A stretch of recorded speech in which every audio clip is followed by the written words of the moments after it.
দর্শক আমন্ত্রণ জানাচ্ছি বিডি আর্কাইভে। আপনাদের সাথে আছি আমি আরিফা জাহান প্রিনন। আজ কথা বলবো জুলাই গণ অভ্যুত্থান নিয়ে। দর্শক, জুলাই ঘোষণাপত্র এবং সনদ নিয়ে টালবাহানা করলে আবারও রাজপথে নামবে ছাত্র জনতা বলে হুঁশিয়ারি দিয়েছেন জাতীয় নাগরিক পার্টি এনসিপি আহ্বায়ক নাহিদ ইসলাম। তিনি আজ মঙ্গলবার রংপুর পীরগঞ্জে শহীদ আবু সাঈদের কবর জিয়ারতের পর এই হুঁশিয়ারি দেন।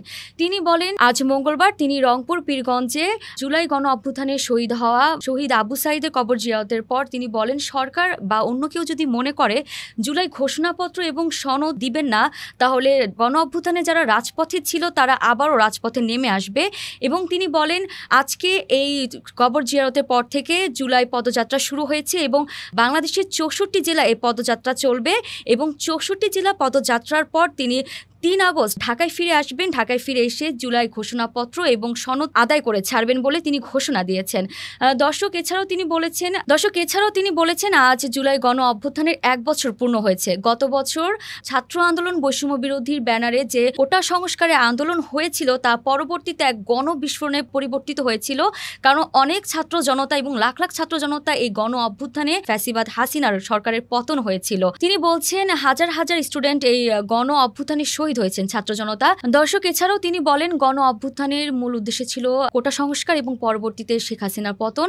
তারপরে 3টি বিষয় তাদের মূল উদ্দেশ্য ছিল, সেটা হচ্ছে বিচার, সংস্কার এবং সংবিধান।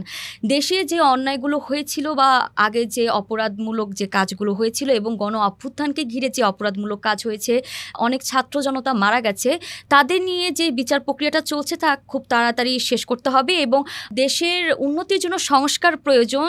যেসব ক্ষেত্রে সংস্কারের প্রয়োজন সেগুলো খুব দ্রুত সংস্কার করা উচিত এবং সংবিধান ঠিক করা উচিত। এবং তিনি বলেন, দেশের সংবিধান খুব দ্রুতই ঠিক করা হবে। দেশের উন্নয়নের জন্য, রাষ্ট্রের উন্নতির জন্য খুব দ্রুত সংবিধান ঠিক করতে হবে।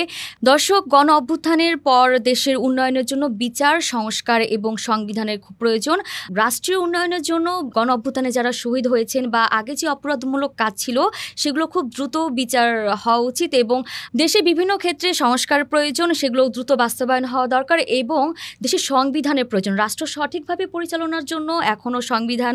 দর্শক এছাড়াও নাহিদ বলেন যে গণ অভ্যুত্থানে যারা শহীদ হয়েছেন, মুগ্ধ, আবু সাঈদ এবং ওয়াসিম যারা আছেন, তাদের শ্রদ্ধা সহকারে সবসময় মনে রাখা হবে। নাহিদ ইসলাম বলেন, একটি নতুন বাংলাদেশ গঠনের ক্ষেত্রে আমাদের বিচার, সংস্কার নিয়ে নতুন সংবিধানের দিকে এগিয়ে যেতে হবে। দর্শক, এই ছিল এখনকার মতো। পরবর্তী আপডেট নিয়ে যুক্ত হব আপনাদের সাথে। সেই পর্যন্ত ভালো থাকুন। ধন্যবাদ।